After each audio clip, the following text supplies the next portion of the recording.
clássico no Allianz Parque, Palmeiras e Santos. Palmeiras teve jogador expulso, o Danilo, teve o técnico Abel Ferreira expulso também e venceu a partida por 1-0, segue líder do Brasileirão. Super clássico, muita gente dizendo, olha, foi o melhor jogo do Campeonato Brasileiro. Nós vamos discutir aqui o Fla-Flu do Maracanã com o Fernando Diniz vencendo o jogo, né? O Fluminense vencendo o clássico contra o Flamengo. Teve vitória também do São Paulo contra o Ceará, teve o América vencendo o Corinthians, enfim. Vamos falar dessa rodada com a sua participação através do Twitter, a hashtag Linha de Passe. Destaque dos amigos aqui na bancada, Vitor Birner, começando com você. Boa noite, Birner. Tudo bem? Beto, boa noite a você, professor Celso Zelt, ao Gustavo Zupac, Beler Pires, aos fãs e às fãs do esporte. Tem que destacar, obviamente, a vitória do time que, após mais uma rodada, fica ainda mais perto daquilo que acho que quase todo mundo acha que vai acontecer. Eu estou entre esses. Palmeiras campeão brasileiro. A situação ficou, em tese, complicada após uma expulsão do Danilo. A gente vai discutir o lance aqui durante o programa, se era ou não era para expulsão, mas o time reagiu muito bem, né? E as mexidas acabaram dando ao Palmeiras mais espaço para jogar no contra-ataque, para criar chances de gol do que havia antes, quando o jogo estava com 11 contra 11. Eu lembrei daquela frase do Cuca, né? O Cuca que está com muita dificuldade, para ser generoso, no Atlético Mineiro, que depois da expulsão do jogador do Palmeiras falou, não, era melhor ter ficado 11 contra 11. Na verdade não é isso, é que o Santos, time mais limitado que o Palmeiras, fazia um bom jogo, inclusive, pro padrão do Santos. Palmeiras um pouquinho abaixo, não consegue repetir seu melhor futebol.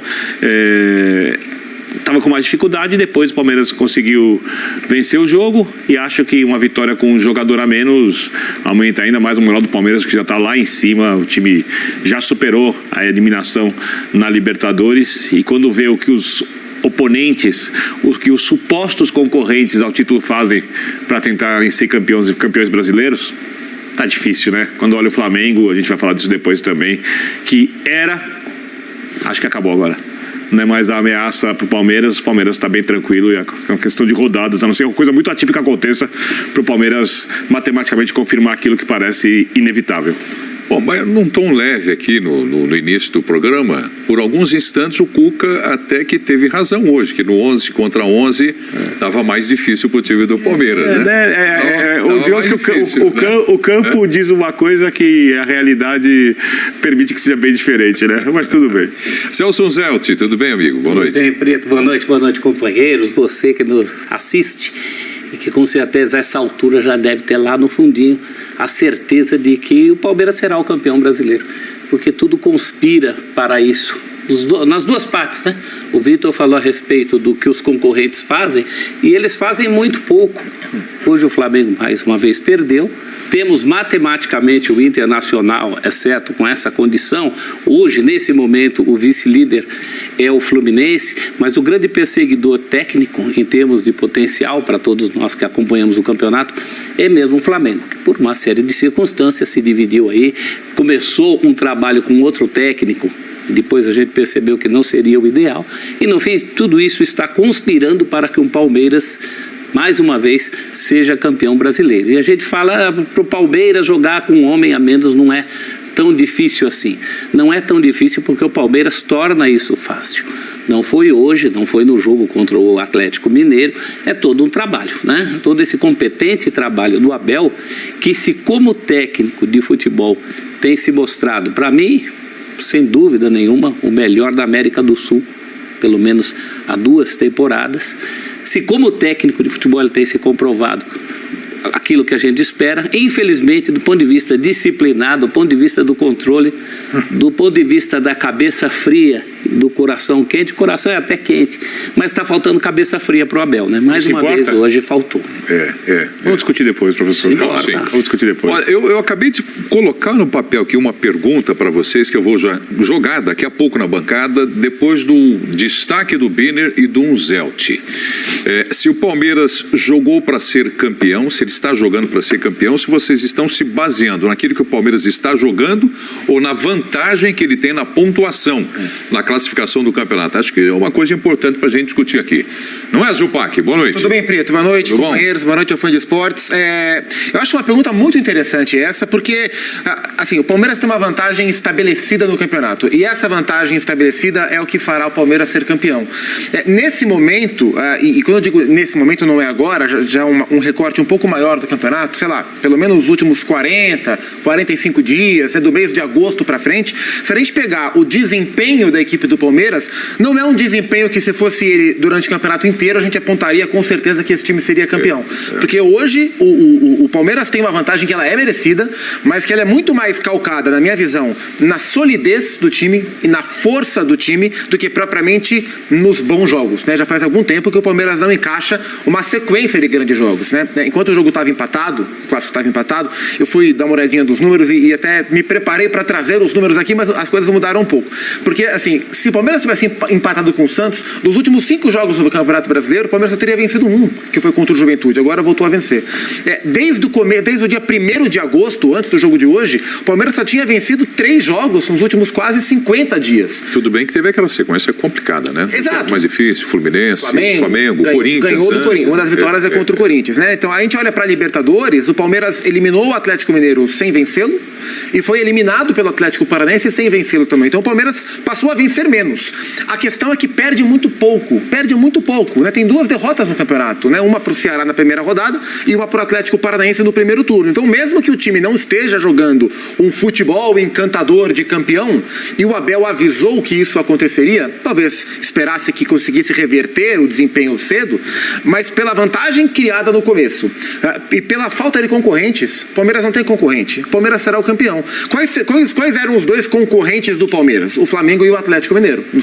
O Atlético Mineiro tem uma temporada, assim, quase que num clima de depressão. Você vê o Atlético jogar, é um ambiente baixo astral, fim de feira, assim, muito ruim o ambiente. E o Flamengo esboçou a reação, mas hoje, concordo com o Birner, hoje o Flamengo praticamente se despediu da briga pelo título. E aí Corinthians, Atlético Paranaense e Inter, Fluminense vão ali também rodando quem é o vice-líder, mas ninguém com força. Então, pelo que o Palmeiras construiu jogando um belíssimo futebol no começo e pela força mostrada hoje, mais do que um grande futebol, o Palmeiras hoje não tem concorrentes na briga pelo título. Parece uma prova de revezamento. Isso. Né? Do segundo lugar para baixo. Exato. Revezamento de Corinthians, a chegada do Flamengo, chegada do Fluminense, o Internacional, o Fluminense que venceu hoje, enfim. Breiler Pires, o Zupac já respondeu, né, a colocação que eu fiz aqui, todo mundo vai tocar nesse assunto. Fique à vontade do seu destaque, tudo bem? Boa noite, Prieto, companheiros, fã de esportes. Meu destaque hoje vai para Vinícius Júnior e Rodrigo. Boa. Essa dupla nos deu muita alegria hoje, não só pela vitória do Real Madrid sobre o Atlético, fora de casa, jogando no Wanda Metropolitano, mas também pelo que fizeram, pela sambada que é redentora para todos nós latino-americanos, para o povo preto, para todos que estão na luta antirracista, porque foi uma sambada, primeiro, contra os racistas do mundo inteiro, para mostrar que eles estão do lado perdedor, do lado derrotado, sempre.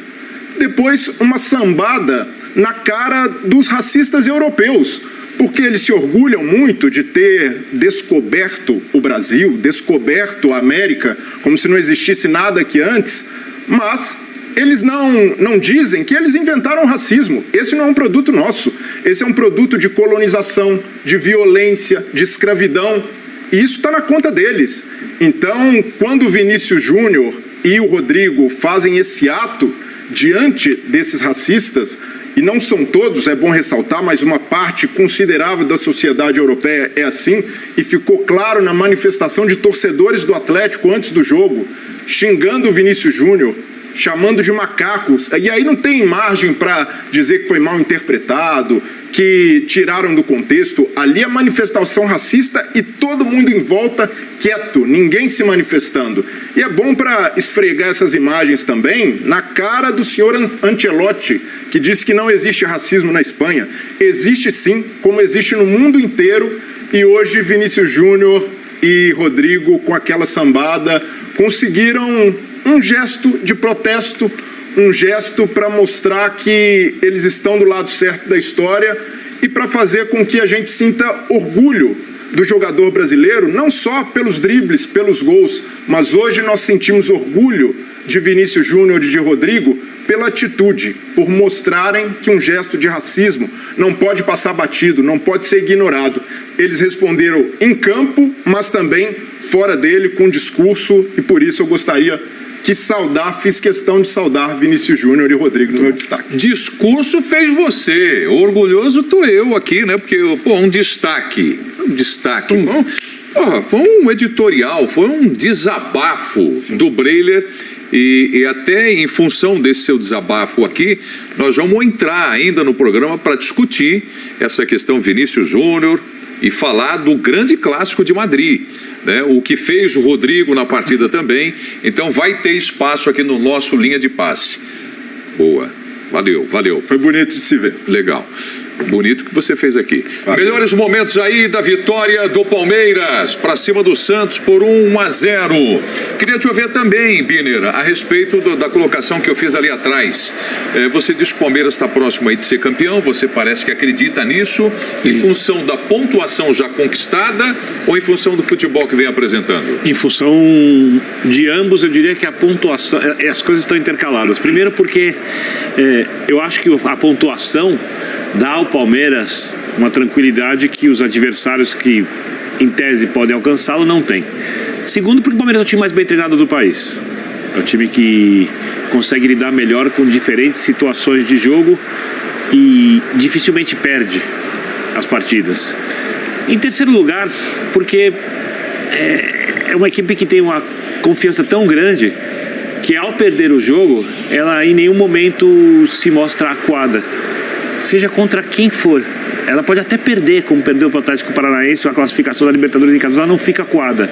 Ela acredita, e os jogadores já falaram disso, que consegue lidar com uma situação como essa.